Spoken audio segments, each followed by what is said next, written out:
Halo semuanya, selamat datang kembali di channel kami. Pernahkah kalian berpikir, gimana ya caranya supaya uang yang kita punya sekarang bisa tumbuh dan bekerja untuk kita di masa depan? Jawabannya adalah investasi. Tapi dunia investasi itu kan luas banget, kadang bikin bingung harus mulai dari mana. Nah, di video kali ini kita akan kupas tuntas berbagai jenis investasi yang cocok untuk pemula, dari jangka pendek sampai jangka panjang. Tujuannya simpel, supaya kalian bisa memilih instrumen yang paling pas dengan tujuan keuangan kalian. Pertama, kita bahas investasi jangka pendek. Biasanya untuk tujuan di bawah 1 tahun. Contoh paling umum adalah deposito berjangka. Ini seperti menabung di bank, tapi dengan bunga yang sedikit lebih tinggi dan uangnya dikunci selama periode tertentu. Misalnya 3, 6, atau 12 bulan. Risikonya sangat rendah, jadi cocok banget buat kalian yang baru mau coba-coba. Selain itu, ada reksadana pasar uang. Ini adalah wadah yang isinya instrumen pasar uang, seperti deposito dan surat utang jangka pendek. Keuntungannya, kalian bisa mulai dengan modal kecil dan likuiditasnya tinggi. Artinya, gampang dicairkan kapan saja. Selanjutnya, kita masuk ke investasi jangka menengah untuk tujuan 1-5 tahun. Salah satu pilihannya adalah obligasi atau surat utang. Saat membeli obligasi, pada dasarnya kalian meminjamkan uang kepada pemerintah atau perusahaan.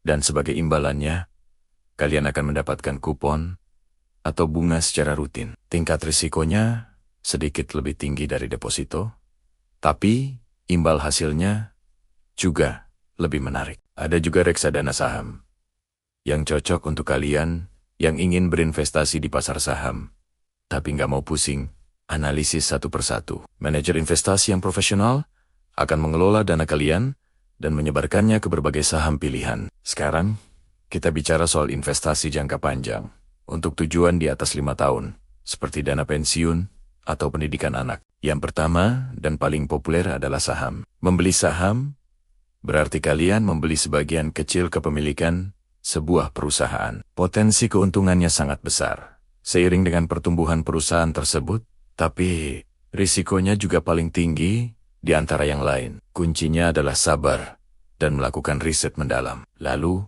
ada emas. Emas sering dianggap sebagai safe haven atau aset aman karena nilainya cenderung stabil, bahkan naik saat kondisi ekonomi tidak menentu. Terakhir, ada properti, seperti tanah atau rumah. Investasi ini butuh modal besar, tapi bisa memberikan dua keuntungan sekaligus: kenaikan nilai aset dan pendapatan sewa. Nah, setelah tahu jenis-jenisnya, gimana cara memulainya dengan aman? Pertama, tentukan tujuan keuangan dan profil risiko kalian.